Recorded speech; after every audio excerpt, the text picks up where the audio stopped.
Hello and welcome to the Build with Bear Workshop. My name is Pat Baer. I'm here to build a model kit and hang out with you. As always, Harold, thank you for hosting the stream. I'm throwing the Bear Cave emote, the Lego emote, the Scythe emote in the chat. You know what to do. If you're a subscriber, throw that back at me. Reminder, you got to manually renew your subscription. So if you're like, oh, why don't I have access to emotes? I use my Twitch Prime coin every month. Well, maybe you have to renew it. Maybe this is the time to renew. Or it could be that maybe you've been watching my content for a while and you're thinking, now's a great time. I watch this on YouTube, but I tuned in live. Or I can't watch it on Twitch, but I do have a Twitch coin because I have Twitch Prime. So I'll jump in there next time I think about it and subscribe. Dude Wants to Rug is here. Lashberg is here. We're already off to the races with a quality crew. I'm excited about building tonight.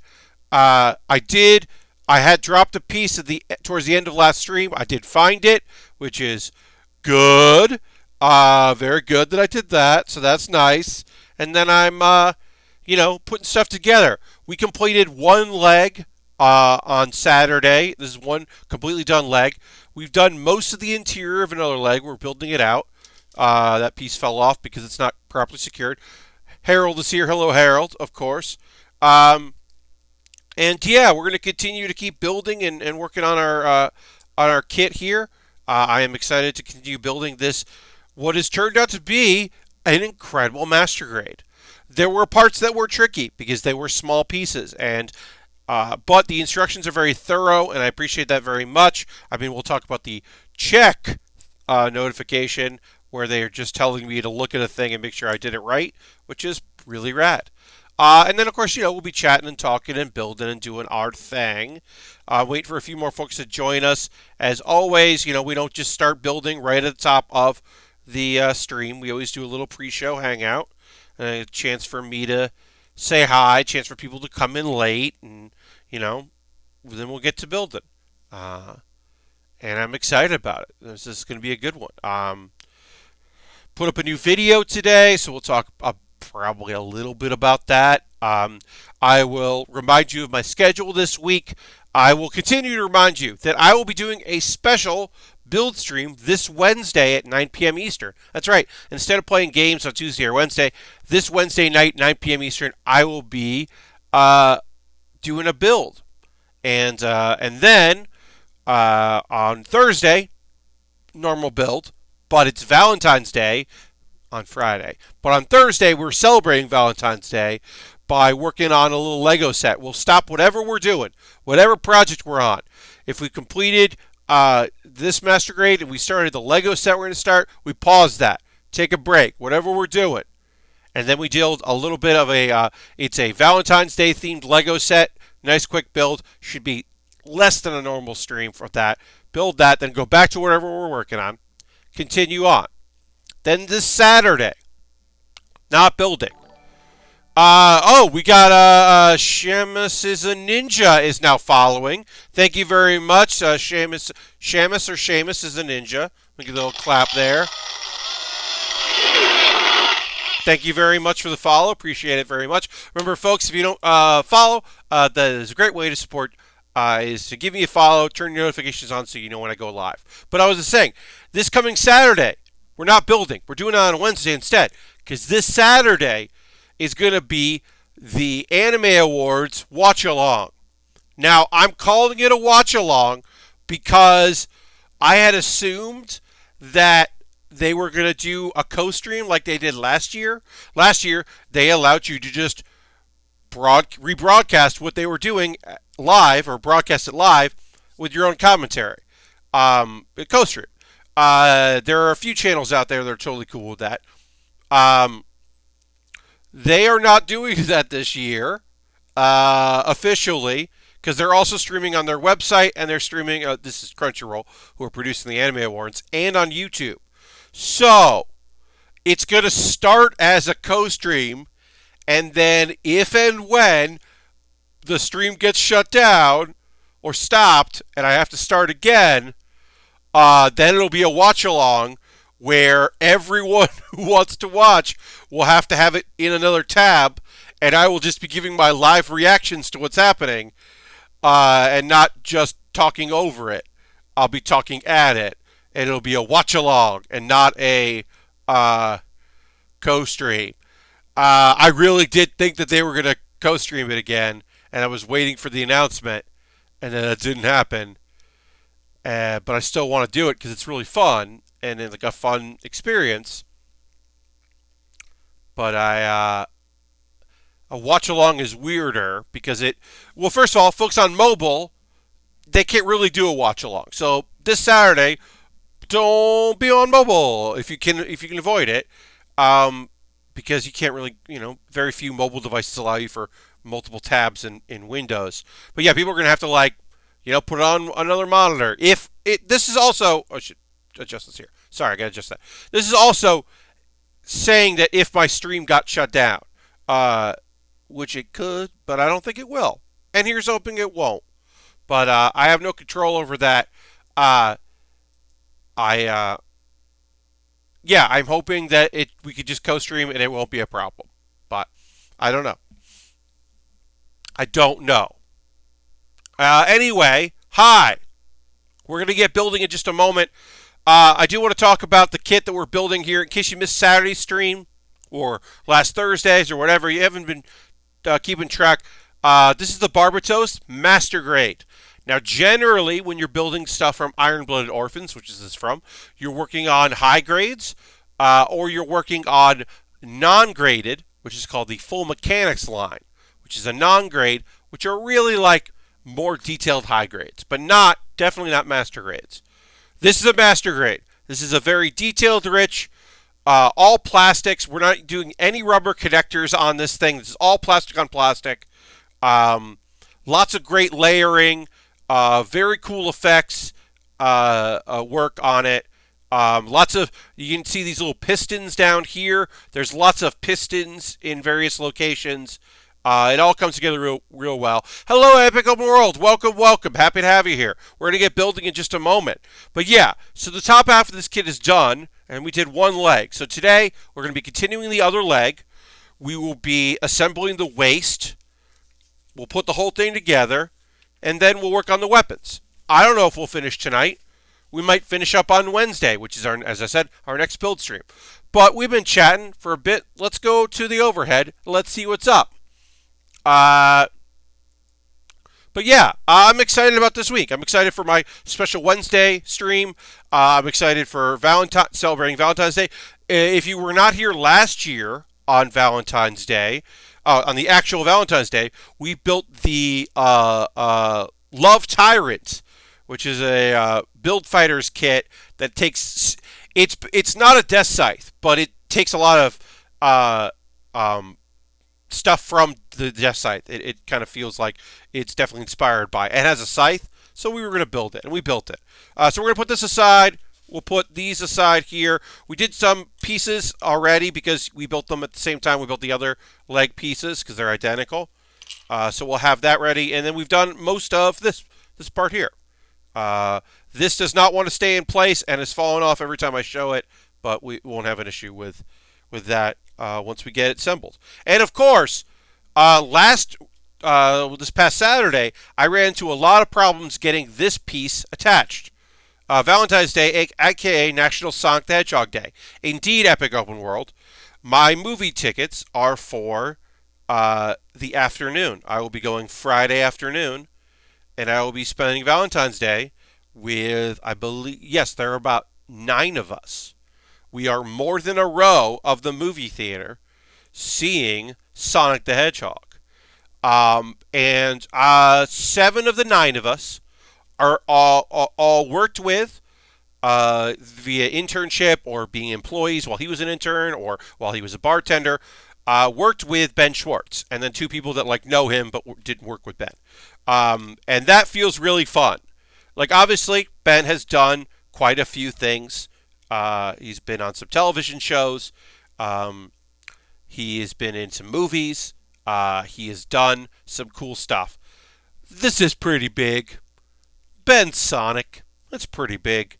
So it is a pleasure to be able to support him in this fashion. Okay, so this is going to go. We're going to find this piece and pop that there. And then that goes in to the hole on this piece. The big area, not the smaller hole that I thought was the case the last time we worked on this. And then I realized it wasn't that case. I was just wrong. No reviews were out yet for it. Yeah, I mean, like, look. Do I think that the Sonic the Hedgehog movie is going to be incredible? No. Does it need to be? I don't know. Maybe. One Xavier Woods loved it. Yeah, I've heard from a few people that had a good time with it. It's that thing of like, and I know that it's expectations, right?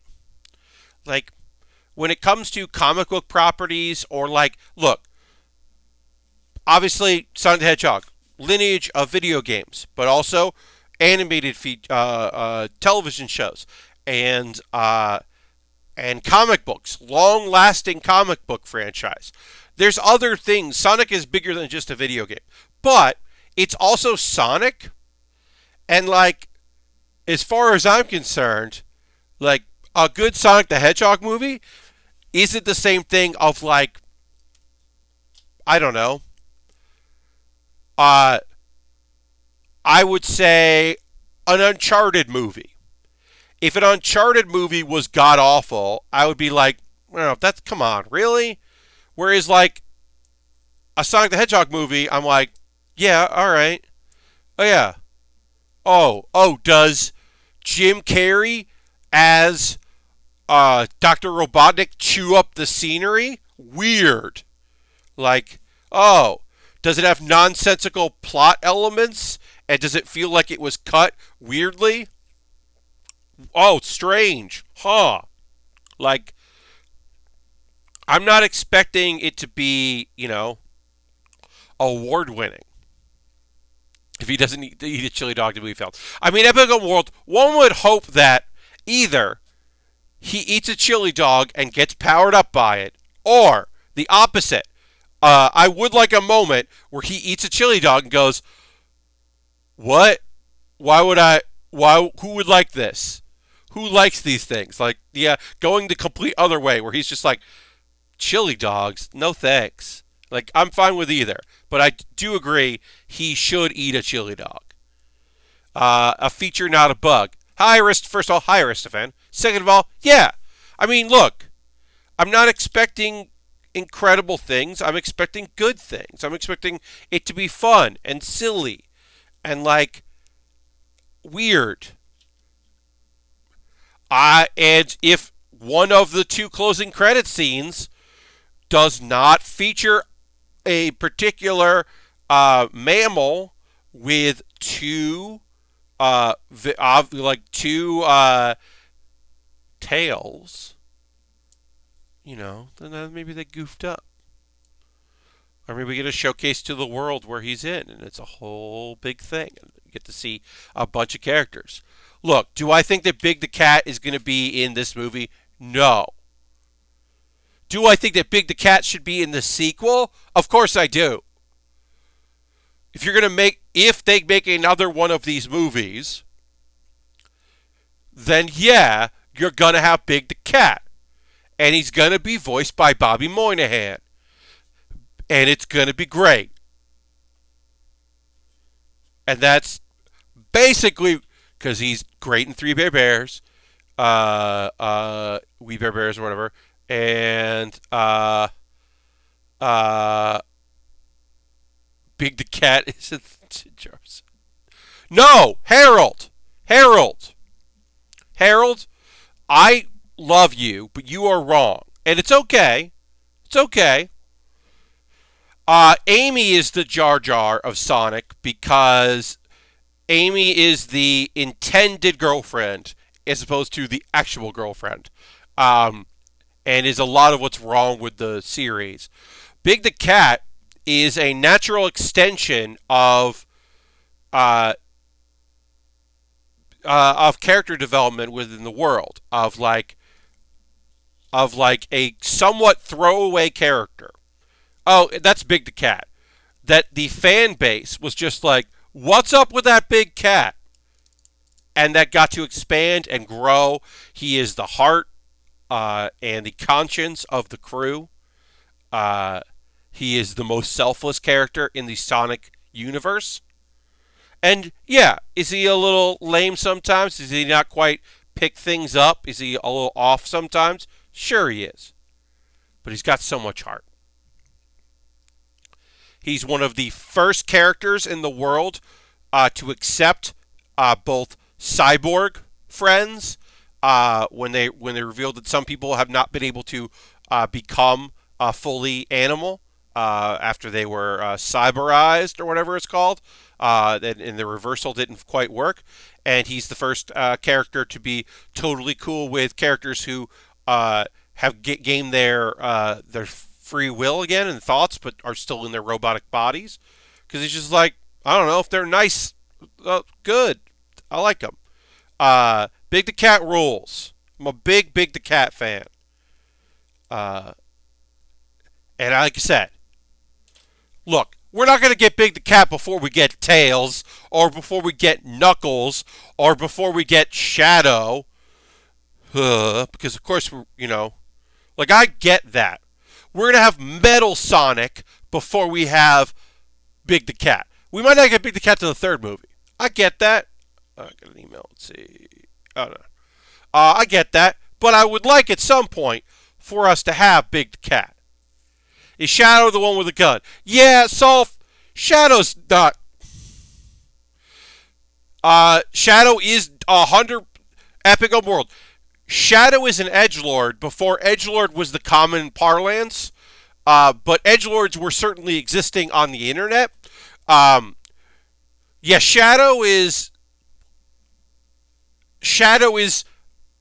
He's not evil Sonic, but he's like, because that's Metal Sonic, robotic, fully robotized, created as a robot. But Shadow is definitely an emo edgelord, cool wannabe, hedgehog, and does indeed suck. I'm not a big I'm not a big fan of that particular character. Cause like Shadow has a fucking gun. Yeah, he doesn't need a gun. He certainly didn't need a gun to be the character he was. Like it never made a lot of sense. Like a lot of his deal like doesn't make any sense and is like annoying. Because Knuckles was created to be like an antagonist that became a friend, right? Pretty early on. And then Shadow, like, oh, we don't know what his allegiances are. And it's like, well, I can't imagine he's going to help Robotnik, so he's just an annoying friend. He's like an annoying helper. Okay.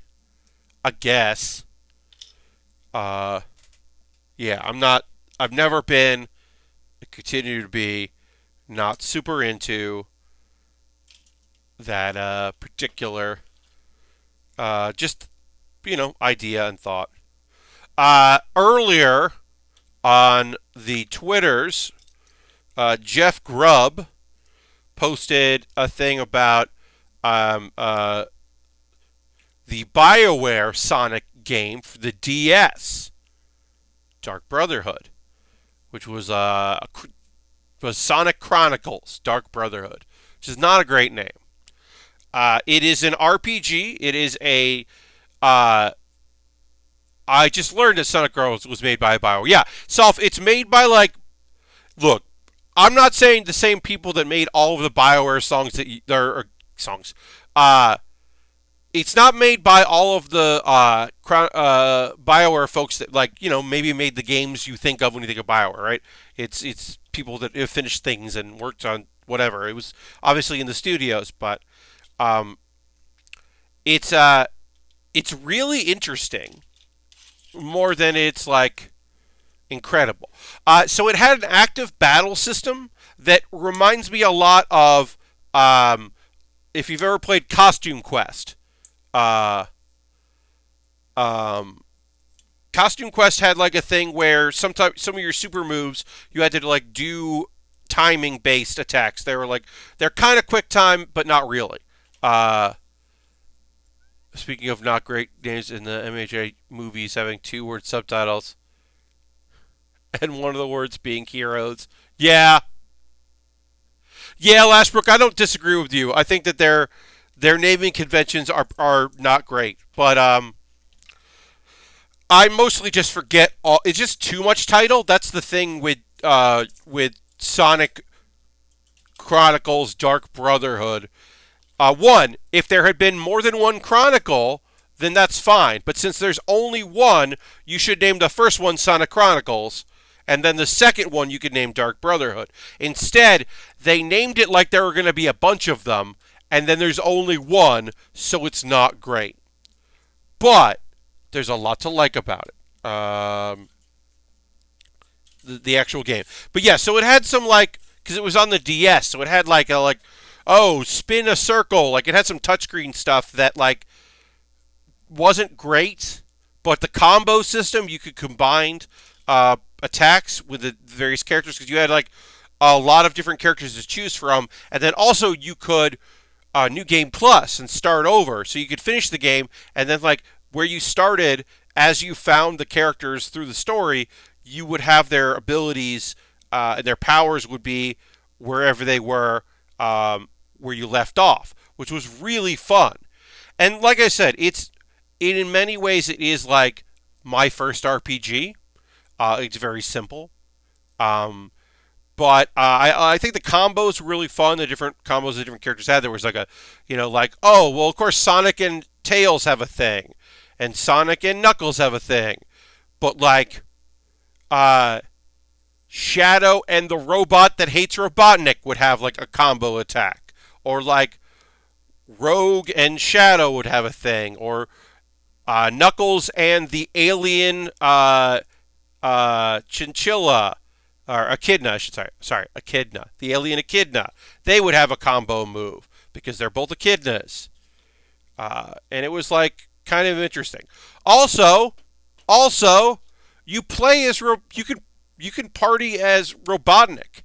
The threat is so big that Robotnik has to join in, and that's just so you can put a team of Sonic, Knuckles, Robotnik, and the robot who's got a bunch of numbers, I can't remember his name, who hates Robotnik could all be a team.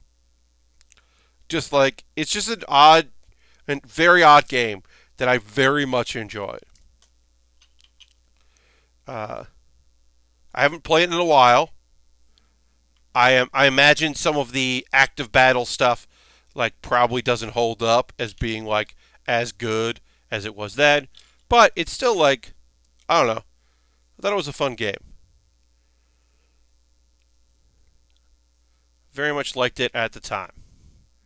So, it is definitely a forgotten BioWare game and a forgotten Sonic game because it is not brought up, and especially it came out in an era of weird Sonic games where like there are some that people will just like, yeah, no, that's the Sonic game that is actually good. Like everyone has a different answer for that. Like for some people it's like, oh, Sonic Colors was actually good, and other people it's like, oh no, well, this is the Sonic one. The one where he's a werewolf is actually good. And you're like, this one's the one that's good. It's from this year. It has no subtitle. Now that's the good Sonic game. And you're like, I don't know if there ever was. I don't know if any of those are actually good. I'm going to mention this. So a lot of this mechanic stuff, full mechanic stuff, has kind of bled into this Master Grade. We have a lot of movement here with a lot of the pieces, which allow for the pistons to work, which is really fun. A lot of the stuff gets a little lost in the armor, so I do want to point it out now. But we've got a lot of like just a lot of movement and mobility as I knock a piece over or take a piece apart. A lot of movement, a lot of mobility with this kit. I think posing could end up being really good. I did have to put some blue tack here on this shoulder piece. This shoulder piece was very loose. It was like dangling all over the place. Whereas, so I put a little blue tack on there to help out with that, and it seems to have worked well. So, that's a bummer, especially with this kit. But if if that's the bummer I'm coming up with, I'm still feeling okay. But we're about to finish off the leg. Epic Open World says, "Bring back Jade Empire, you cowards." I understand. I feel you. It's we all got our like one-offs or our franchise or our games we thought would be franchises or our one-offs that we thought would like stand the test of time, or the games that we're like, well, it's my favorite game and I don't get to play it anymore because nobody liked it. Like, I think we've all got those games. You're just like, for a while there, Sonic Chronicles was a game that no one seems to know but me. That was like my go-to like game that I would reference. People would be like, "What? No, I haven't played a Sonic game made by BioWare for mobile. What are you talking?" Like that was that game for quite some time. People just didn't seem to want to believe me when I would talk about it. But yeah, I think a lot of us have those games where we're just like, "No, do you guys not? Nobody knows about this? Okay, all right." All right, and then we're gonna put this on here. Okay. Then we got one more piece to put on, and then our legs are done, and we can move on to the waist, which is very good. Gonna put E33 on. Oh. And some sheets fell, which is fine. All right, put that there. And then, let's see. As I said, and of course I'll put the link to it in the show description, and we'll mention it in the YouTube. The pause of the cause, and it'll be in the YouTube show description. I put out a new Pat Baer Anime Club episode today, and where I was talking about Valentine's Day themed episodes of anime, and I tried to balance it. I tried to not just put romantic comedies and romantic dramas, and I tried not to, because of course, like, Valentine's Day can often, like, especially in a drama, well, things aren't going to go particularly great all the time. So I tried not to do too much of that. Sorry, I had to sneeze. I could feel it. It wasn't a big shock. All right, so we finished our leg. We'll move on. So I tried to balance that. I didn't want it to be too, like, sad. Oh, I forgot a piece, actually. I missed a piece. Gotta put that on. I looked at the two legs and realized that I had forgotten to slot in this piece here. There we go. Slot it in. Now our legs are done. And we can work on waist day. So Xbox is having an anime sale. Mega Man games are part of it. The Blue Bomber does not seem that anime to be. Well, Epic Open World... now maybe classic 1 through, let's say, 4 or 5. Good night, Harold. Happy to have you here. Hopefully see you this week. Mega Man, the first couple, not so much. The X series is incredibly anime. Mega Man X and those and Legends just looks like an anime. It looks like a bad anime. And I would recommend for some easy viewing, very low maintenance viewing. Mega Man EXE is an anime. It's called Rockman EXE in Japan, because he's Rockman, not Mega Man. But those games or that anime is based on the EXE, the network games. I really love Legend 2. Those games are really cool. Yes, off. But the EXE, the anime, is based on the network battler. So it's like a kid and his Navi, which is Rockman or Mega Man.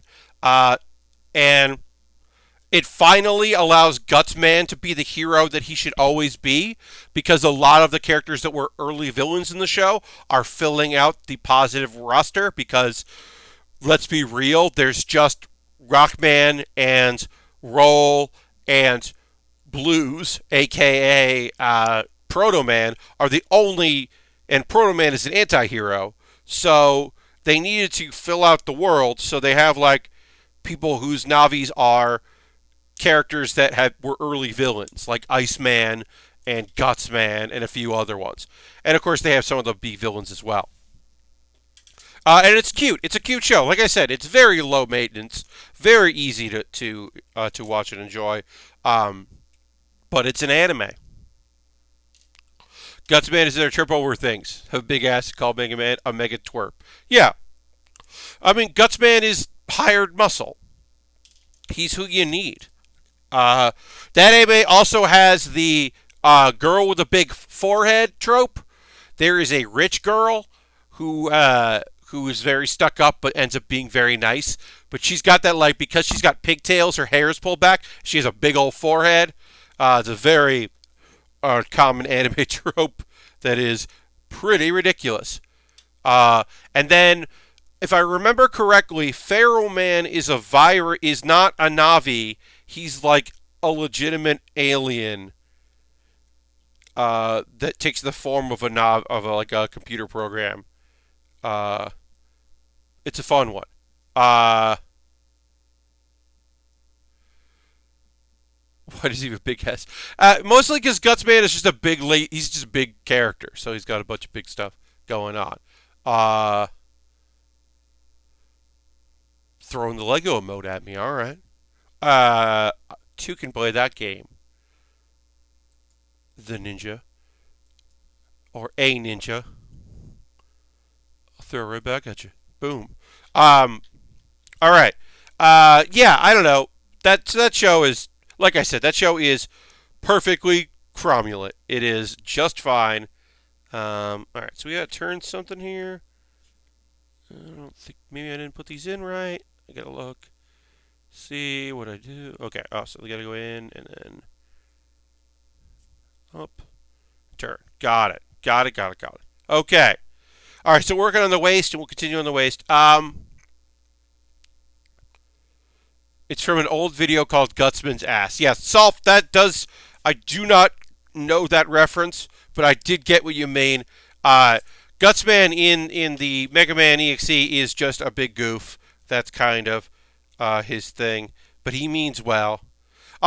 It's one of those like very early in an anime show where there's a character who you're like, oh, you're a bully, but you're not the villain of the show. And like once you're quickly like he's like, oh, I'm gonna beat you in these games, and you've never had a good Navi, so you've never been able to beat me. And then our main guy gets Mega Man, and is suddenly like great. And then eventually, very quickly, it's like, well, he wasn't really a bully so much as he was just like a braggart. And then once he was put in his place, he's like now on the team and like helpful. Is kind of what they did just like pretty immediately, and it works out pretty good. One of those things where like you can tell by like the character design, I'm like, oh, you're not the antagonist. You think you are. You think you're the bad guy in this anime. You're not. You know, you're gonna be the Quabra. You're gonna be. You don't see it in Yu-Gi-Oh, but you know in flashbacks that Joey Janosuke like picked on Yugi for a little bit because he was a bully. And I'm trying to remember what other. There are a bunch of examples of that, of characters that are like introduced to be an antagonist, but like are not a threat, and then eventually just end up being part of the team. Hiei, who, is just a dude, just doing his thing. Oh, Lord Crashington just subscribed 7 months, tier 1. Keep up the great work, Pat. Thank you, Lord Crashington, and thank you. If you gift a sub or renew a subscription right now or start a new one, you're giving out some emotes, which is cool. Thank you, Lord Crashington. I believe that ends this week. that promotion ends. It's like a Valentine's Day promotion. But yeah, that's for gifting subs and becoming a sub and renewing your subscriptions. I appreciate that so much, Lord Crashington. Yeah, even for folks that are renewing their subscription, if you're not, like adding, if you're not new to it and you're just renewing, please still hit that notification. Let us know because you are gifting other people with some emotes, which is cool. And also, the numbers go up, and and then we could say thank you for subscribing and doing all that. I'm trying to think of I was trying to think of other examples of anime shows that uh, quickly introduce like someone that you assume is going to be a villain, but they are definitely not. I mean, Hiei is a villain, is an early villain, but so Hiei doesn't quite fit with that. But that is certainly a trope. There is and it's different from the which Hiei falls into villain who becomes ally, who then at some point most will betray because they've just been an ally from circumstance. But really, they're not an ally from circumstance. They want to be they're friends and partners, and they're gonna uh, they're gonna come around pretty quick. Uh, I was watching clips of Flame of Rekka, and there's bunch of those characters. Yes, Lord Crash did it. Oolong and Yamcha. I mean, Dragon Ball Z is one of the biggest examples of that. To the point in Dragon Ball Super, uh, Dragon Ball Super doesn't work unless one of the biggest villains in the entire franchise joins up to help them, and of course is not turned over a new leaf, but it does come around to help out for his own selfish reasons. Um, but yeah, I mean, and then also there's a guy who hasn't really been on the show, uh, who comes in to help out, uh, which is much needed, and really comes in to save the day, which is 17. So, who had been reborn and was just kind of doing his thing, and then eventually they're like, "We probably need you for this tournament of power," and came in to do his thing and help save the world. Got to save that world. Turn it over, and we're putting the back parts on here. All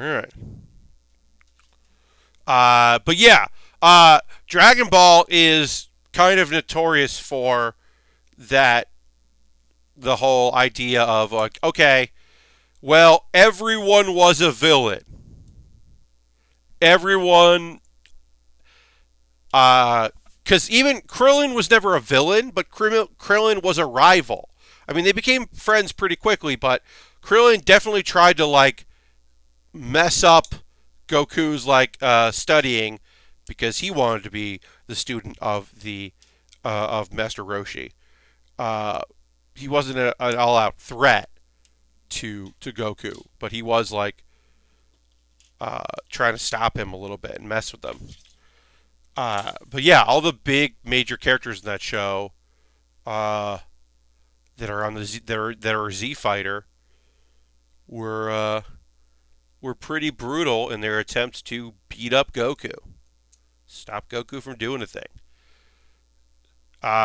Even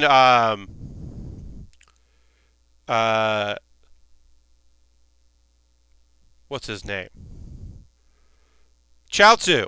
Chaozu could fly, and Krillin couldn't fly. So Chaozu's attempts to beat, Krillin's attempts to defeat Chaozu were very difficult for him because it was hard to reach him, and also he had mind control abilities. Chaozu and is just a weird dude. He's just a weird looking dude because there is no other instance in that universe of mimes. And then in Super, there's a character that looks like an evil clown. So Chaozu really does stand out as just being a creepy little weird dude that also had some abilities that were unusual for any character in that show to have. All right, E34. Oops. Just knocking sheets over. But yeah, Ader, early Dragon Ball uh, villain turned good guy. Uh, Tien and Chaozu, Tien Shinhan, yep. Tien, a skilled, very powerful, strong rival for Goku for a bit, for a cup of coffee. You know, really looked like he was going to take it to the limit, but of course, did not. Did not take it to the limit. Did not make it tough for Goku, but did lead to Teen Goku shedding his uniform to reveal that it was very heavy, which was a pretty cool move at the time. I thought that was fucking rad. But yeah, I mean, like, Yamcha, former baseball, sucks at fighting. Yeah. So Yamcha never got like the opportunity. He became a joke character, uh, and was never given the chance to ever shine the way he did at um, as he did like early on. Uh, but yeah, was never really given a chance to grow.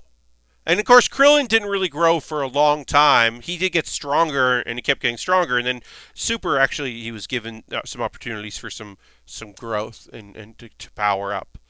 Of course, also Krillin did have his potential unlocked to Namek, which we never got for Yamcha. He did train. King Kai did train Yamcha, so he did have an opportunity to grow then. He could have gotten powered up when he trained, because he did have one of the Kais train him, but it didn't apparently mean anything. Dragon Ball has good fight moments where the good guy reveals he's been wearing weighted clothes, takes off to show his full power. Yes. Is Krillin being a cop canon? He's probably the world's strongest cop. Yes, Solf. So that was definitely a thing that ended up in GT that was kind of interesting, and is also in Dragon Ball Super. So it is part of the canon that Krillin decided that law enforcement was the way for him to continue to do good in the world.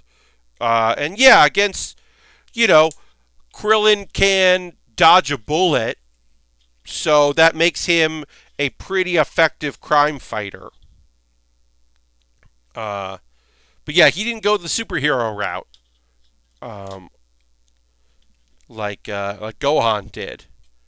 He went I'm going to be official at it. Because also, like, yeah, he's got to earn money that way. He's not doing, like, fighting tournaments. He's not doing back alley fights or anything. He's earning money so he can feed his family. Yeah, so he went about it that way. Get a pension.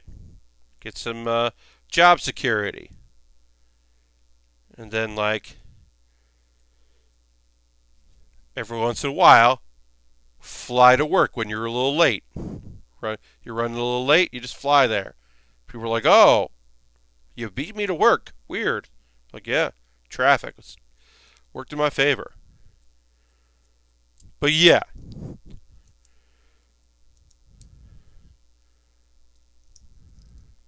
Good on Krillin. Yeah, not everyone could just run a martial arts school or become a university professor like Gohan. Teaches at the university.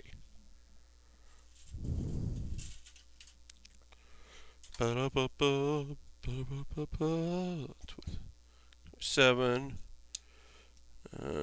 And Goku in Super is a farmhand, and a kind of he just does weird odds and ends for people. He basically takes on quests and does like odd jobs and various things. But yeah, does like whatever when he's not gallivanting off to do something or dead for a long time or whatever he does. kind of sees what's up, tries to take care of business, and occasionally just asks Mr. Satan for a loan. You know. All right. So, all right, we're gonna keep putting some armor on our waist here. Watched a bit of GT and was surprised how bad the writing was at times. They set rules for what Goku can do in child form, then break them quickly. Well, Lord Cratchton, the thing you have to understand is that GT. This is my theory, right? I have no real one. Toriyama didn't want to do it, and then did want to do it and didn't want to do all of it, but did designs for it and was either very involved with it and didn't give a fuck about it, or wasn't very involved with it and didn't know what was happening. Everybody's got their theories. Everybody's got the revisionist history on that show. What I can tell you is this. My fan theory is that it is Akira Toriyama being like, oh, I'm taking every dumb idea the fans had anytime that I tried to change the show or move the show in a direction, and everyone shot it down, and everyone told me, no, this is what we want, this is what we want. Fine. You want these things? You get it. I'm going to give you everything that you said you wanted. I'm going to make Goku a kid again, because you didn't like you stopped liking Gohan. You never liked Goten. When I tried to change the show to be about you're like, no, it's got to be about Goku. Well, fine. Goku's a kid. Oh, y'all like future Trunks, right? You like future Trunks. Well, here's this world's Trunks. He got weak and isn't great. He kind of looks like the future Trunks, but not really. So here you go. Oh, like Goten, like Pan. Y'all thought Pan was cute, huh? Well, Pan is whiny and also should be the strongest character on Earth and definitely isn't. And no one knows why, but here you go. And also, here's an annoying robot. And they're going to go to space.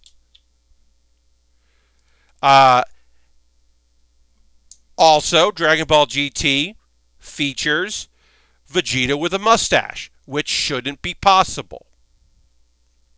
It's also the only time Goku remembers an old acquaintance. Oh, Pilaf, yes. Yes, because he doesn't remember anybody or anything. And then they kind of retcon them by putting them in Super, and it's a whole thing. It's a weird retcon. But GT, yeah. Some of the designs are cool. The very concept that the Dragon Balls have been used so much that they degrade and they become dragons is a cool idea. Bra is a bummer. The fact that Bra is just like a ditzy girl sucks. It just sucks. It's a bummer. And also, Goten is way too old for her in a way that is not cool. There's a bunch of stuff about that that's not cool. There's a bunch of... GT is just all over the place and bad. The weird black balls that nobody knew about. Yes, somehow Pilaf knew about those. But yeah, I think that the Dragon Balls are interesting. Now, Super Saiyan 4. The concept of to reach this power level, the power beyond 3, is that you have to become the beast, going back to the giant ape, the beast form, and then evolving beyond that. Paying homage to, the fact that Son Goku being the monkey that flies on a Nimbus and has a staff, which is all part of Journey to the West. That's awesome. I'm not telling you that that's not awesome. Now, how the character is designed, Super Saiyan 4, the design of it, in hindsight, and at the time for people, that, not me, because I was not in the right mindset culturally to be aware of this. Super Saiyan 4 sucks, and is not great. and it is culturally not cool. I was not aware of it at the time. At the time, I just thought that it was like, because I always thought that Super Saiyan 3 was shit.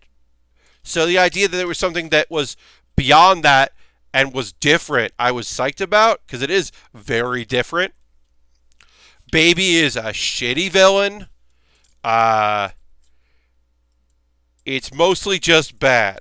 Most of Dragon Ball GT is very, very bad. And I do not recommend it. I thought that seeing Oob grown up was pretty cool. I wish that Oob was stronger even after Oob fuses. I like they mostly moved on from 3 with Super and focused on the colored hair. Yeah. It's almost like, in my mind, 3, like, they just realized, it's like, oh, you have power, but, like, it's not the right way to go. Where God Super Saiyan and, like, Super Saiyan God, like, those forms are a power upgrade. They're, like, a different thing. They're, like, the true evolution of it. Whereas 3 just felt like it was like, oh, yeah. In the same way that, like, 2, there was, like, the wrong way to do Super Saiyan 2 and the right way. 3 felt like, oh, it was like, oh, no, this is just the wrong way to go. Oob's one thing I wish they still canon. So, Lord Crashington, technically, all of Super takes place. Super only negates a little bit of the end of Dragon Ball Z. And so technically, Oob could still exist in Super. He does it right now, but they could always redo that end tournament and introduce Oob. And I would like them to, because technically Super takes place before the GT events, but not really. But can, and just retcons a little bit of the end. But yes, I would love to see especially since Boo didn't, like, get a chance to do much towards the end. I would like to see Oob show up as, like, the new person to join the crew and see what's up. Because I thought Oob was an interesting idea. And I also, like, I just want to see, like, Oob and Dende hang out, because I think that, like, they would get along, and that would be a cool thing. But yeah, I've always wanted to see that, because I thought that was just, like, a really cool character. And yeah, it added to the world. I learned in DBZ Kakarot that the name of Dr. Brief's wife is Bikini, and I don't know how to think about that. So that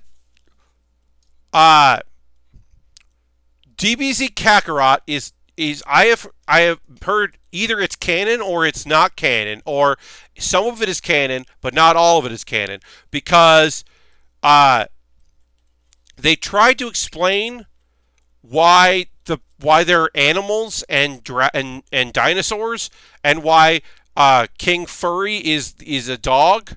And they try to explain a way that, like, people will, like, genetically change themselves into animals because it's cool, but not everyone did it, went back.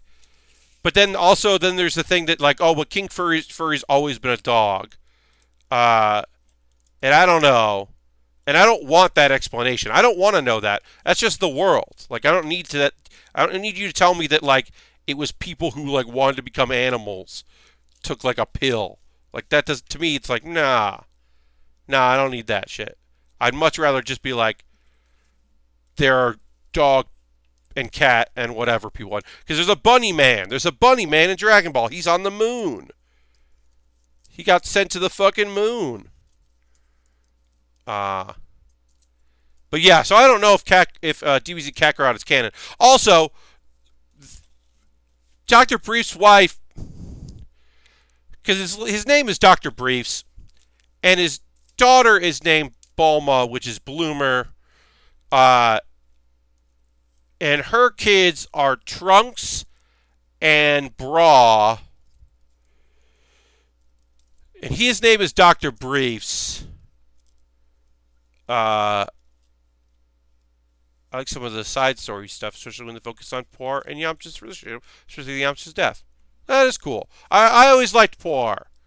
Poir got short change of the stick when he stopped being when they stopped being the sidekick of the antagonist and just became the sidekick of the sidekick.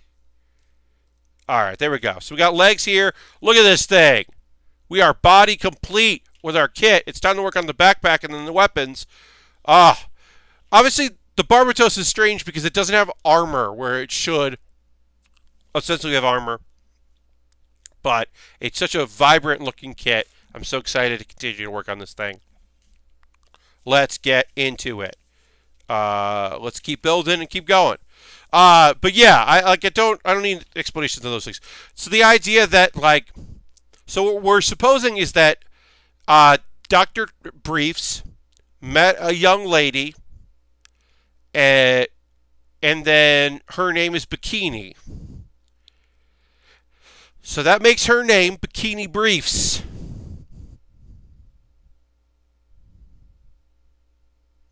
I knew that Bulma was, a Bloomers reference. I knew that. It was an underwear name. I knew that. Dr. Briefs, I got that. I didn't get Trunks. And I guess her Japanese name is Panty, so she's Panty Briefs. Yeah, okay. But you don't do that in America. Yeah. So I didn't get Trunks being an underwear name. I just was like, oh, Trunks. I just took it at face value. I'm like, that's just his name. His name is Trunks. Sure, whatever. I didn't take it to mean anything particularly until Dragon Ball GT, where they had bra. And I was like, oh, Trunks as in underwear. God damn it. Did not get that. I had not considered that possibility. That was what Trunks was referring to.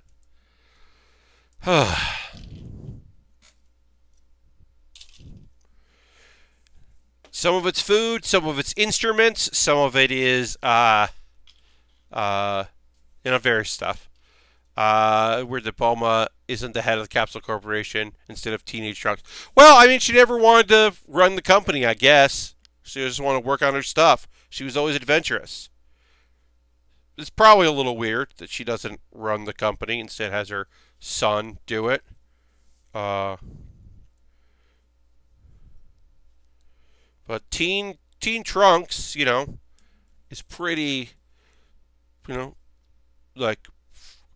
once he's getting a little acceptance from his dad, but especially once his dad stops training him and gives up on him, I can see him, focusing, putting his head down, working on the business side of things. I don't know. I get it. It's got to be rough on our universe Trunks.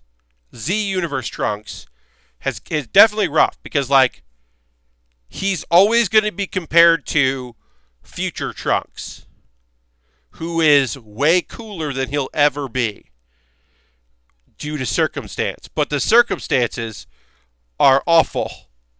What it takes for Trunks to be cool is the death of everyone he'll ever love or ever know. So he'll never reach that level of being awesome, which is rough.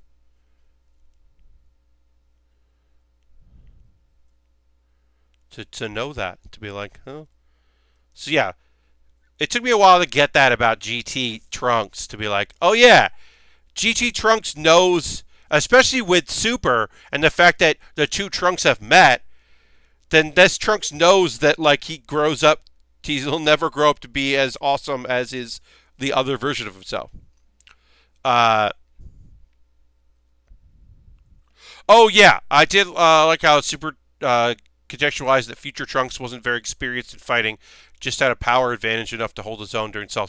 Yeah, I mean, even yeah, because Gohan had barely trained him. It was just that he was the son of Vegeta and was somewhat inventive, and the androids hadn't analyzed how to fight him. And then he got trained by Gohan, but not a lot. And then he got trained by Vegeta in the time cap, got all the time training, which was the most training he would ever get, really. And then he went back to a world that was like still fucked and did his damn best. And his version of it, there wasn't, he says he barely defeated Dabura. He got lucky against Dabura, so they didn't end up with Boo. Yeah, he got really lucky, because definitely Future Trunks was not beating Boo, but they needed to explain that. But yeah, I did like that. It was also like Super was nice just to have Future Trunks back, because I definitely really like Future Trunks. I liked him at the time. I like him now. The My stuff is weird. Continues to be weird. It continues to be weird. It will never not be weird that a character who was, at the very least, in her early 20s at the beginning of Dragon Ball, then in both versions becomes young and then grows up, becomes young again, and then grows up. It's such a weird, just create a new character. You didn't have to do that. You could have just created a new character. It's very weird. Always going to be weird. Always gonna be weird, y'all.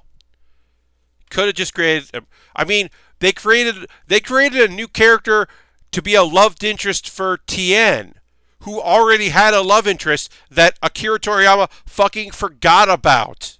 He completely forgot about lunch. So he created a new character to be a love interest for Tien. But then he was like, oh no, Mai will turn young, and then also, even though in the future, we didn't see it in the future until we made Super, that happens in both versions of it. And then, yeah, just weird. Just real weird.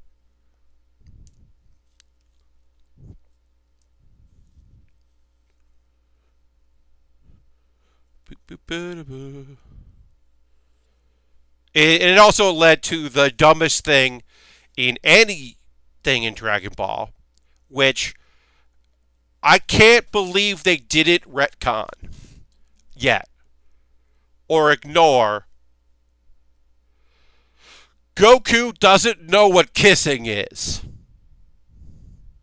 And that still doesn't make any fucking sense. Just doesn't make any goddamn sense. Even if for a dumb joke, I was just like, nope. Nope. He's gotta know what kissing is. What the fuck are you talking about, Toriyama? What the fuck? So dumb. Alright, we're going to take a pause for the cause in just a moment. We're going to our backpack. But I'm going to take a pause for the cause in just one moment. I'm going to clip out these pieces, and then we will assemble them in a moment. And I'm going to try not to be mad about that Trunks and Mai kissing it, future Trunks and future Mai kissing isn't, and then Goku being like, I don't know what are they doing, and being like, what? You're a dad. You also are a person that has lived on Earth. That means that Goku doesn't watch movies or commercials or anyone in a relationship ever. I'm mad about it, and it's a dumb thing to be mad about. So that means that also no couple in his life. So Gohan and Videl never kissed in front of Goku. Ever. There was never a situation where they kissed each other. When they got married, has Goku never been to a wedding? I mean, he was married. The fuck? I don't think, yeah. 18 and Krillin never got married, as far as I remember. But, like, Fidel and Gohan must have gotten married. Lord Stockton just subscribed. Let's break that up for a second. Thank you, Lord Stockton, for subscribing. I'm going to throw the emotes in there. Let's throw the emotes. I'll hit the applause for you. We're going to take a pause for the cause now, because I can't think about this anymore. That's 5 months. But even when he's dead, he's still watching things. It's too dumb of a joke. Jam is here. Hi, Jam. It's too dumb of a joke, even for that silly show. Anyway, hi, welcome. This is the pause for the. This is a pause for the cause. This is a brief time where I tell you ways you can support the channel if you're so inclined. We got a bunch of people watching right now. I'm going to be quick about this though. I'm going to go through this super quick. If you've never seen the stream before, this is the time where I tell you ways you can support the channel if that's what you're interested in doing. You are under no obligation to ever do that, but if you'd like to, you can. First and foremost, we threw the Bear Cave and the Scythe and the Lego emotes to say thank you to Lord Stockton for subscribing and resubbing. Subscribing is a great way to support the channel. Renewing that using your Twitch Prime coin. If you have Amazon Prime, you link it with your Twitch account, you get a free token, you can use that. Renewing those is great. Using that is great. Cash Money, just, putting your credit card out there and subscribing is a great way to support the channel, and I appreciate it very much. Telling a friend is a great way to support the channel. But we'll go through just a couple of different ways. I have a Patreon. Now, joining my Patreon, there are different tiers and you get different rewards for doing that. So it might be something you're interested in doing. You can take a look at my Patreon. Oops, I got to do that again. It'll be in the show description. All this in the show description. Like I said, I'm going to go through this really fast. Then we'll get back to building. This is just the pause of the cause where I tell you ways you can support the channel if you'd like to. Donations. As I said, anything that I make through donations, those will list here through Patreon, through my Twitch, bits and coins to my Twitch, or subscribing or gifting a sub. You could be the top of the gift. All you have to do is gift us one subscription, and you're top of the leaderboard as far as that goes. But bits and coins, all that goes to me buying kits and equipment. I just bought a new high-grade kit the other day, which is going to be in my backlog that I'm excited to work on. It's from Build Divers, and it looks real cool and has some components from Gundam X, which is really fun to see incorporated in a show, because no one thinks about Gundam X. Nobody. It, within the last year, 2 years, finally had a U.S. release, which was Blu-ray only. Decades later. So it's nice to see it incorporated a little bit. This kit I bought with my cash money and a little bit of my funds. If you would like to buy a kit for me to build on stream, you can go to you could buy a gift card at USA Gundam Store and then send me that gift card code, and then I'll buy something for USA Gundam Store. Or you could buy something off my Amazon wish list, which we'll talk about real briefly here. Someone, I know that I've got a thing coming for my wish list. I believe I have 2 things coming from that wish list as far as the last time I looked at that. But I've got Pokemon model kits. I've got boats from One Piece. I've got all kinds of cool stuff on here. Different prices, inexpensive to fairly expensive to very expensive things. I'll build them on stream, and they jump the order. The next thing we're working on is a Lego set when this is done, because I said we would do that. But yeah, somebody bought me the Kamaris. I expect that soon, and somebody picked up the the one of the boats from One Piece, which is coming, which I'll get soon as well. And I'll be building on a stream. That's a great way to support the channel if you're so inclined. I'll get through these real quick and we'll get back to building. So yeah, those are ways to support the stream. I have a Discord. You can jump into my Discord if you like. It's in the show description on YouTube after the fact. And I post stuff. I post photos of every build I do. People post photos of things they're working on and promote themselves, and it's nice. It's a nice little community. It's a very low maintenance, easy to check out. Pretty damn cool Discord. So you can join that. I'm going to drink some water. This is a great time. And by water, I'm drinking real water. If you want to drink some soda, you want to drink some beer or wine or whatever, you want to loosen your hands, stretch out a little bit, change that position you've been sitting in, maybe rocking your chair a bit, get comfortable. Drink a little water. And indeed, Lord Grashington, the goose goes honk. Great. And then I'm going to talk about some anime in the towards the end. Of course, we've been talking about some anime tonight. We started talking about the Mega Man anime, and then we were talking about Dragon Ball and all that. But let's talk about an anime about making anime. And I've been talking up. Keep your hands off Eizouken. Keep your hands off Eizouken. Now, this season of anime right now, the season is not strong. There are a bunch of shows that in a busier season, a stronger season, that I would totally skip these shows. And I'm only kind of watching them because there isn't a lot out there. That being said, even in a busy season, I would make time for Keep Your Hands Off Eizouken. It fucking rules. We got more into animation. We're starting to see things get built out. Apparently, their display in front of the student council has drawn the attention of some other clubs. They have, and they're trying to work on this. They're working on a short that is ostensibly to promote the robotics club. So they are making a robot anime. So they're designing their robot. With their decisions, they're figuring out animation stuff. We're seeing the characters interact. We're introducing the art club is going to be doing some backgrounds, and we're meeting some of those characters. It's just a cool, weird show, and it continues to be great. And seeing the characters figure out what they can do and where they need to be. We got introduced to the Sound Appreciation Club or something, which was an illegal club, and now they're giving space to in exchange for the ability to have access to a sound library.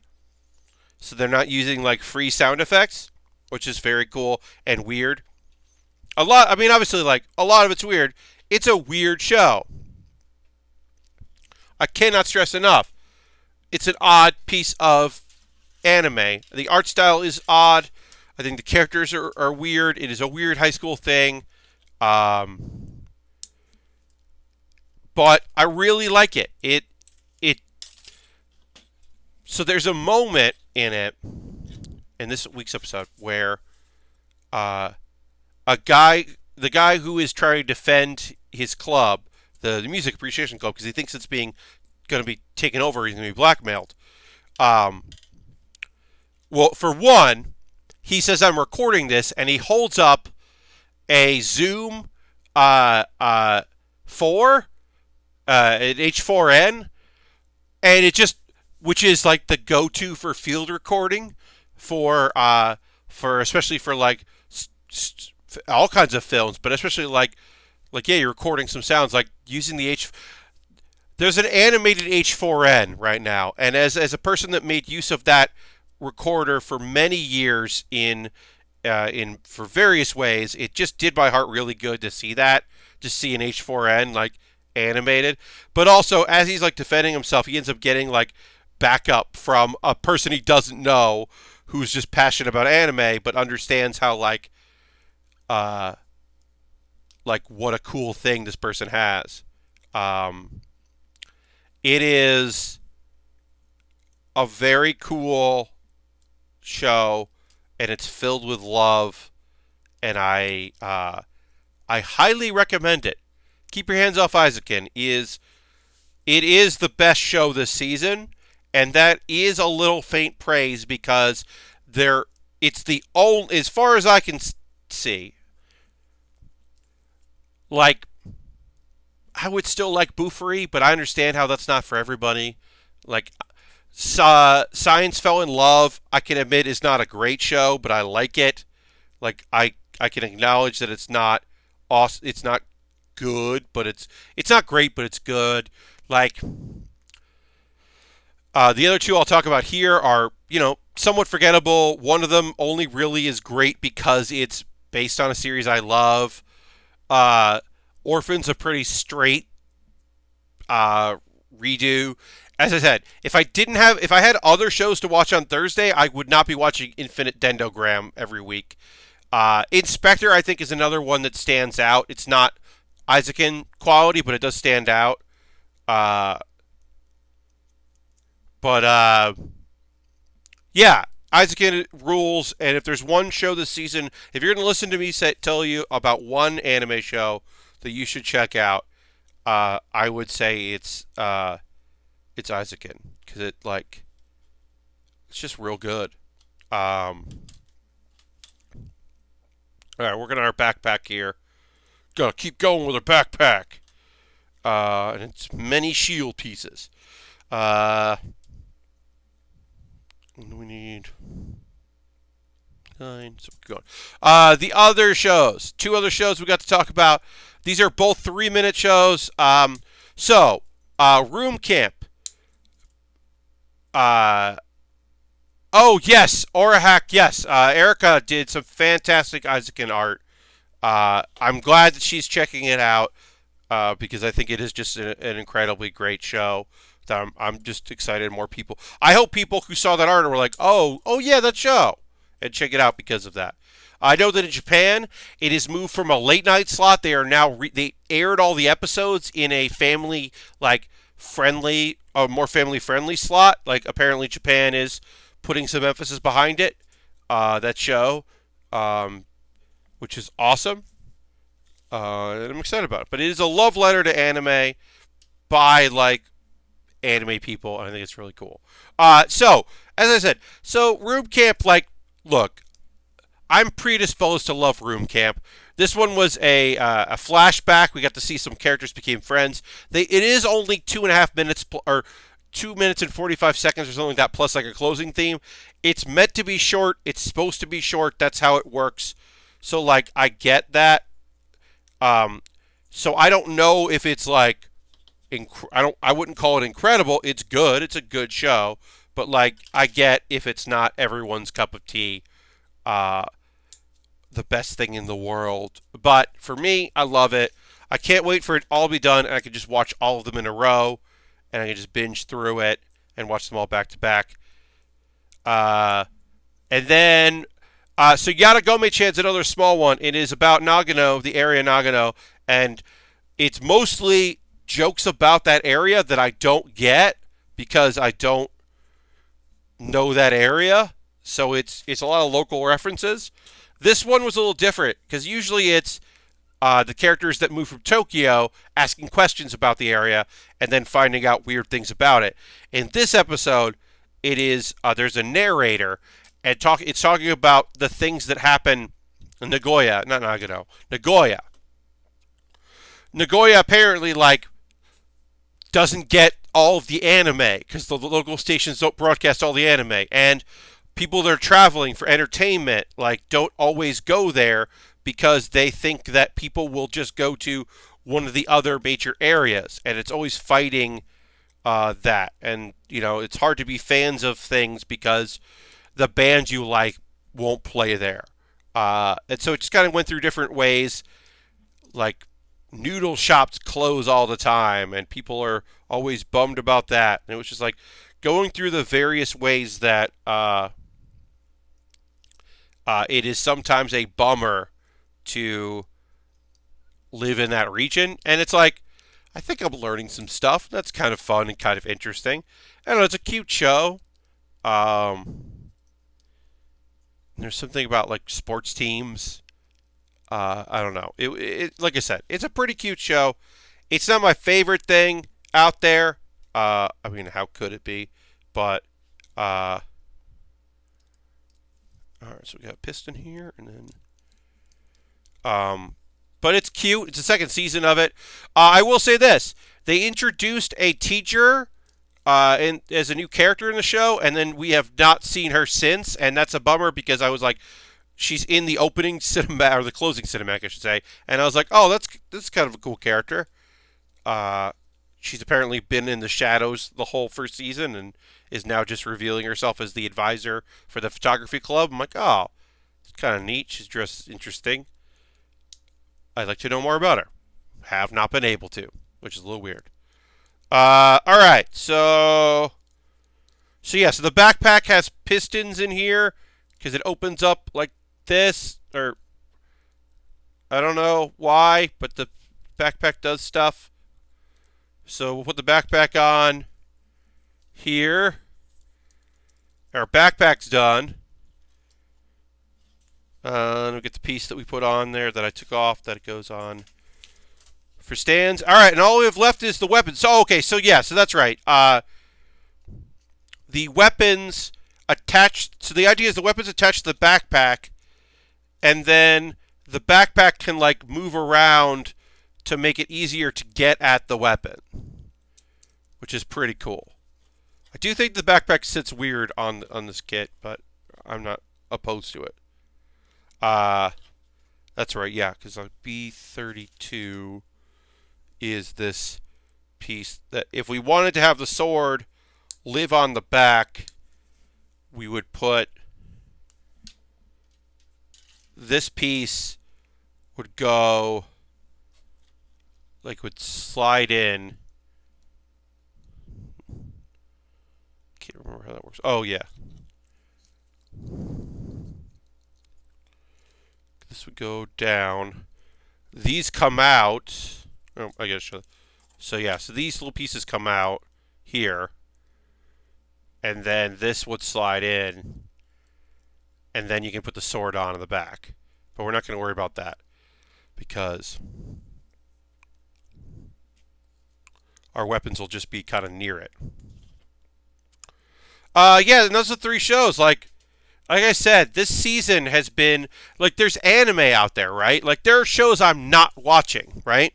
Senton Academy, I started watching, not really interested.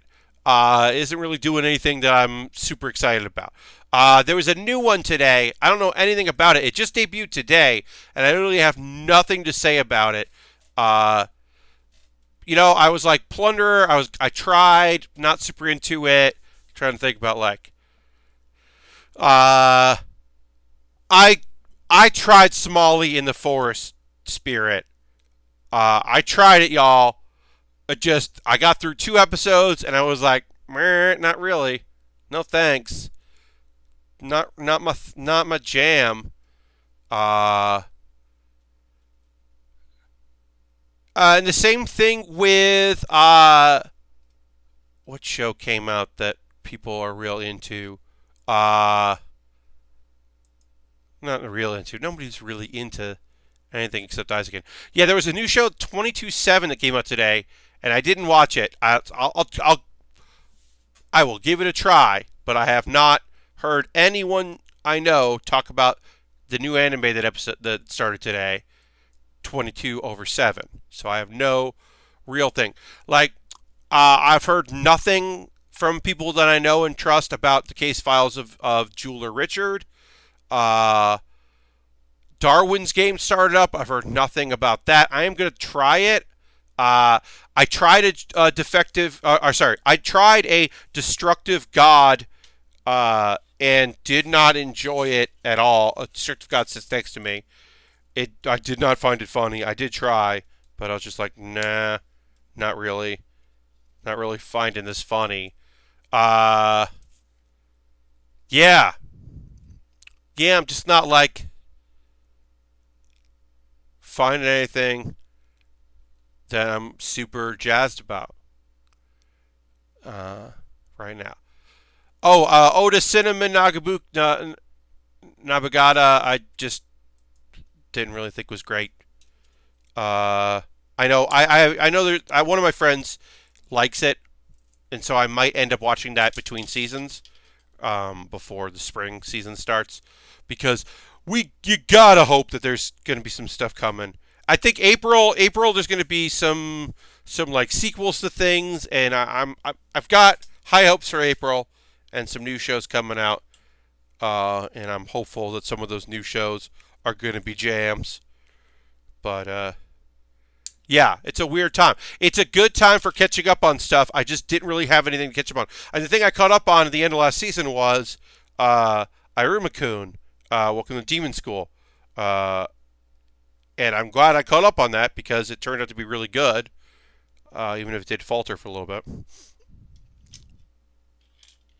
All right, so we just built a sword because the sword is basically one piece and the hilt that goes on there, one long blade. But we can put the sword on here. Taking this.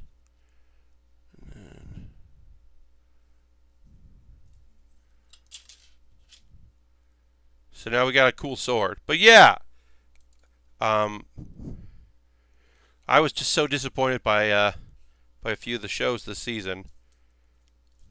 It's okay. It happens, right? Uh, all right, yeah. So now he's got a big old sword. I guess I should put this in a spot.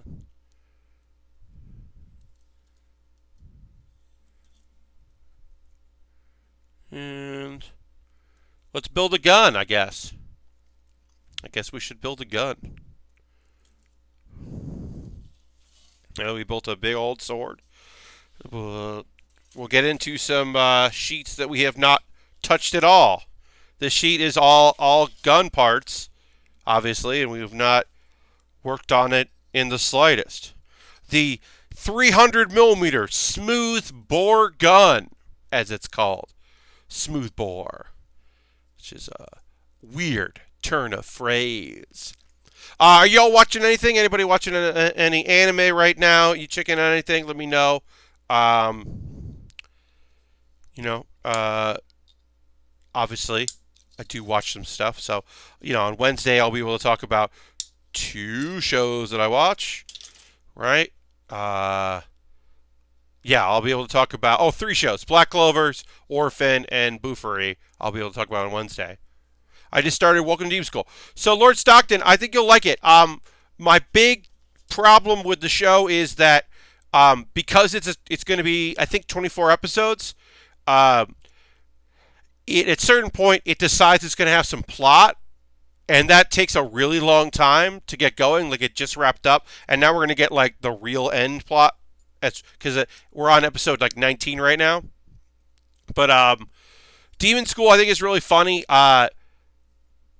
I would say like give it 2 episodes because I think the first episode is really setting up the world, and the characters that I think you'll like take a little while to kind of materialize in you to get who they are. Like even Clara's first episode in 2, I think isn't great. I think episode 3 is when it really like when they meet all the other characters in the class and start doing stuff, and you kind of like get to see the characters interact with one another is when it's like, okay. Plot, yeah, I'm really liking it so far. Bring it during my now unemployment. Well, like I said, the going with the theme of the story and then just like exploring the what ifs and possibilities and introducing the characters, I think all of that is really strong. And then like there's a battler arc where we're introducing a new character, and like as an audience member, we are aware that a big thing is going to happen, but the characters, most of the characters, I should say, aren't aware of that big thing that's about to happen. And it takes a fucking so long for that big thing to happen that we know is going to happen. And it was just like very frustrating. Lord Crashington, I have not seen the Lego Masters show. I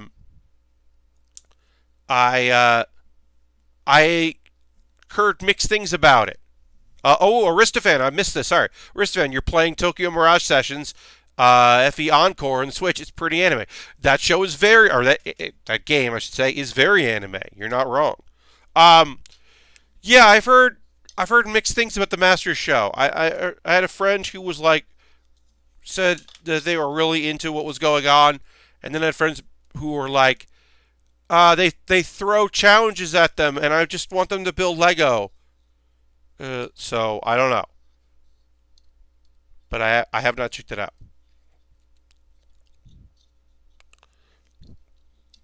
I should check it out so I can talk about it. That might be something that I catch up on for Thursday because at my next build stream, I mentioned this at the top of this stream, and I'll mention it now. My next build stream is actually going to be on Wednesday. I'm going to do a build stream on Wednesday and then a build stream on Thursday because on Saturday I'm going to be watching the Anime Awards and doing a stream about the Anime Awards. So I won't be doing my normal build stream on Saturday. So instead, I'm going to do one on Wednesday. So that way I can have something to talk about on Thursday since I will be only one show comes out on Thursday, and it's Infinite Dendogram, which is not the most exciting show. So that might be nice to have something to talk about. So maybe I'll watch it. But yeah, I'm at least intrigued to the Lego Masters concept. I don't know if I'm going to like it, but I'm intrigued by it. All right, so we got most of our gun here. Apparently it moves around, slides. Let's keep working on our smooth bore gun. Got more gun to put in here. But yeah, we're going to keep working on this for the rest of the stream. And then if we don't finish up, we will continue to work on it on...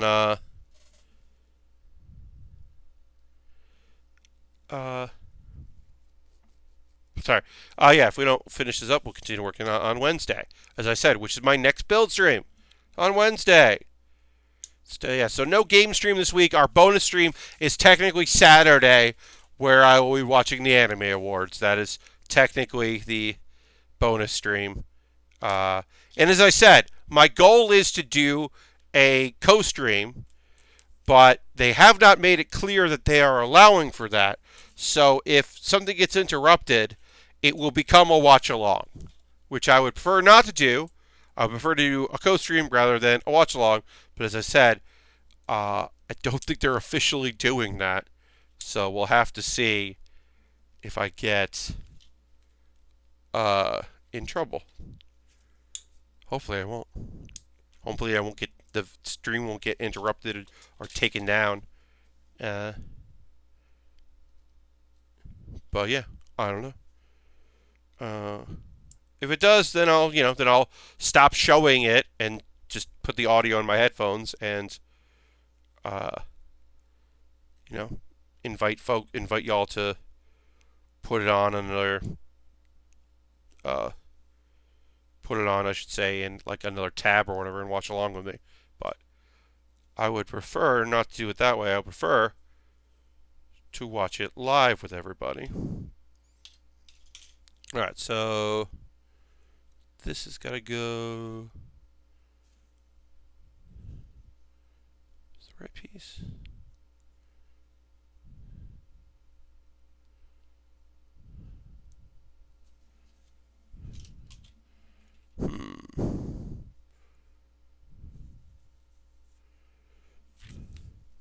Sorry, everybody, this will just take a second. I am... Oh, okay. Putting this in the wrong spot.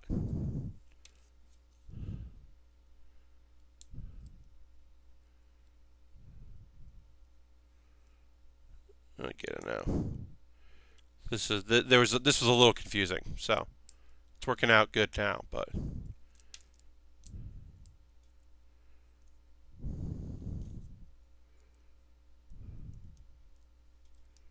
there we go. Gotta slide around here. Oops, put this on the wrong. Put it on the wrong way. Pop this open. Put it on the right way. So that is facing this way. Got it. Heck yeah. Alright. Continuing our build. So this goes here. F-26. We're almost going to put on our first sticker of the kit because we didn't do the eye stickers. We kept the regular blue, green. Or blue. We kept the regular green from the kit, and so we didn't end up putting the eye stickers on. So we haven't done any stickers in this kit yet, but we're going to get there. Thanks everybody for watching the stream. As I said, we're going to go till like 11. We'll keep working on this. We've got basically we get to finish the gun and then the mace, and then we will be able to wrap up this very good kit. I would highly recommend this. This is a challenging master grade. This is not an easy kit by any means. It's not the most challenging thing I've ever built.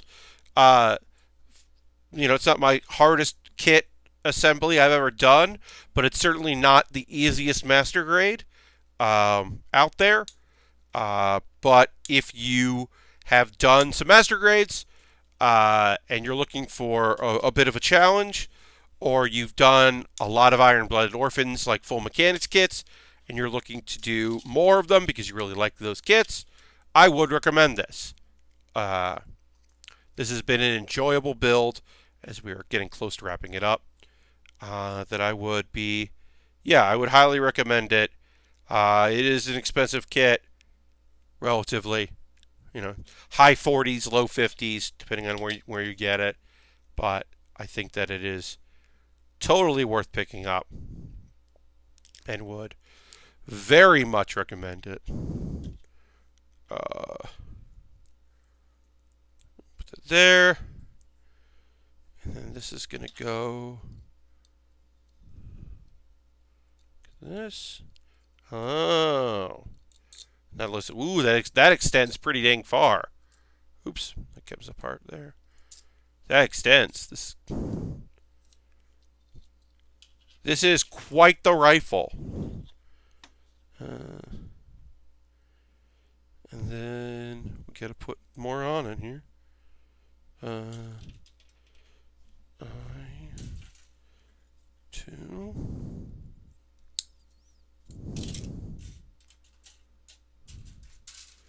If you got anything else anybody else wants to chat about tonight, if you're doing anything out there on the interwebs, anything you're excited about, we got a couple minutes left to stream.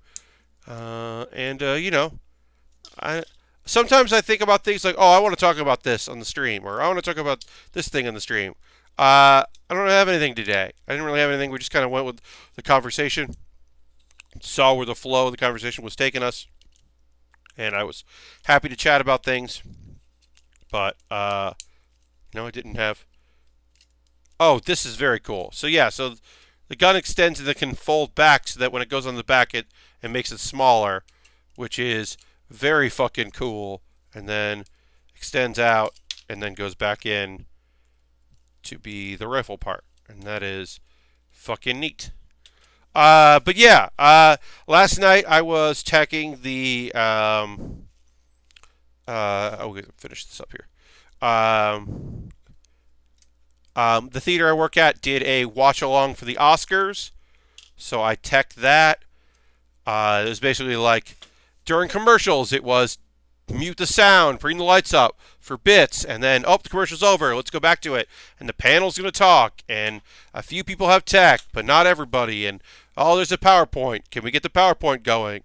Sure. And okay, we need all this and all that. And I was like, fine. It was like a fine time and kind of fun to watch an award show with a bunch of people, and especially one that had like some, I would say, choices that the audience didn't agree with. Like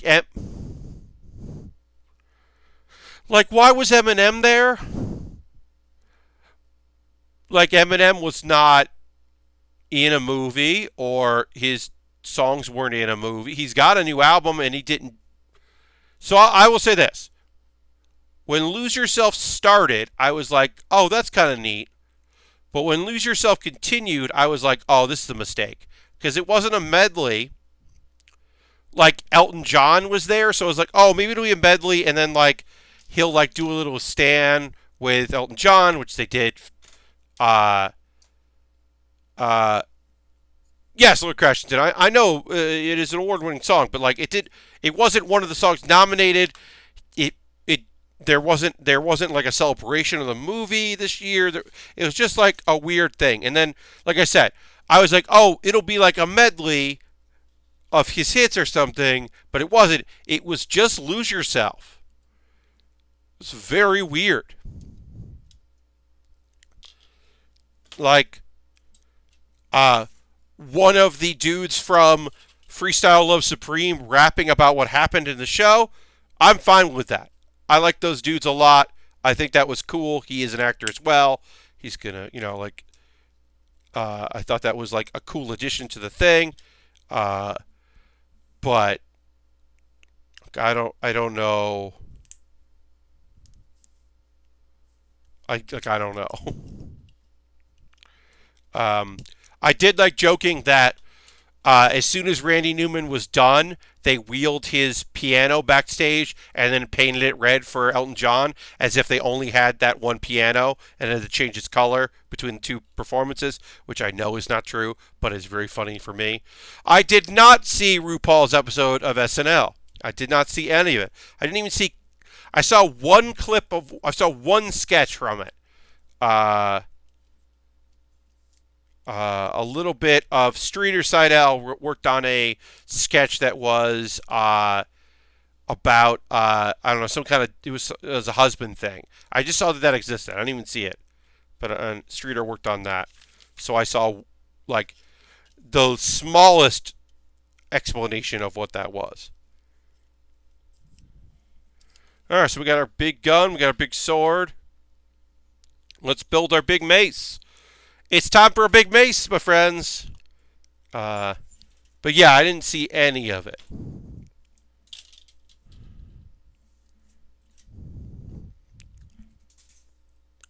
It was quite good. He was great. Oh, well, that's good. Yeah. I think when I normally would have been seeing clips on Sunday, it was more Oscar buzz stuff. But yeah. Oh, if you didn't see the Oscars, and I understand, I get it. The best comedy bit of the night, because I can certainly talk about comedy stuff there, was Julia Louis-Dreyfus and Will Ferrell came out, and they were presenting for best cinematography. And then they were like, oh, we know all about cinematography. And they basically just described what a PA is. So the gag being they don't know anything about cinematography, and they just didn't understand it. And it was a good bit because they were like, oh, I'm getting in my ear. That's not what a cinematographer does. It's something to do with filming. Okay, well, sorry. Guess we don't know. And it was a good bit because they played their height of their intelligence and played it up really well. And I think that like the second half of the bit didn't work with the first half existing, but it also was a very funny bit. I think them back to back didn't work great because they didn't know what a cinematographer was, but they do know what an editor was, because it was like best editing, and the premise was that they are mad at editors, and it starts with Will Ferrell being like, well, they cut all my best bits out. I don't like editors because they cut me out of bits. And then it evolved into them saying that they were in movies that you didn't know about, like it was Ford versus Ferrari versus Ferrell, but he got cut out of it, which is just a good joke. And then they get to say the comedy line, which I'm sure many people have wanted to say, but no one can say, which is, we hate this award. It's just a very fun thing to be like, yeah, we hate this thing. Here are the nominees. It was a good bit of business, and I liked it a lot. The other fairly funny bit from that was Maya Rudolph and who did it with Maya? It was Maya and Kristen Wiig. Kristen Wiig and Maya Rudolph did a bit where they were like, no, no, no, no, no. We are not giving out this award. We are not happy right now. We are mad. And they like turned their back like they're going to leave. And I was like, what are they mad about? It took a little time to get there. But then they were like, we're not mad. We're acting. Because there's a lot of industry in the room tonight. And we want to be in more movies. And we could do this. And so then they were like pretending to be mad about a thing and whatever. And it wasn't the best bit in the world. It's mostly just their energy was really fun. And I like them. So I was like, that's pretty good. It was all right. I didn't dislike that bit. And I like them. So I was like, okay. Yeah, that wasn't bad at all. The cat's bit wasn't great, but it wasn't terrible. It was a cat's bit. It's like James Corden and what's her name gave the award for best special effects because they were like, if anyone knows what good special effects are, it's us. Two people that were in the movie Cats. And it was pretty funny. And they were dressed like cats. It was pretty great. It wasn't the best in the world, but it was pretty good. There was a bit where they were touching, or they were like playing with the mic, but the mic was on, and I did not like that part. They should have, at the very least, muted that microphone, those microphones, or use a prop mic. Did not like that they were using the real, actual working mics from the show. That was not my favorite part. All right, so we got our big mace, which also extends. So we're done. We finished the kit. All that's left a few extra pieces that we'll save. Nothing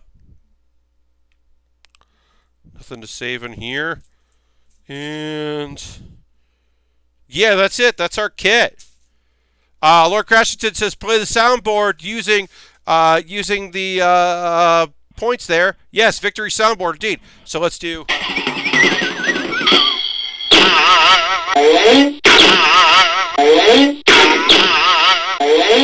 We did it, y'all. We finished this kit up.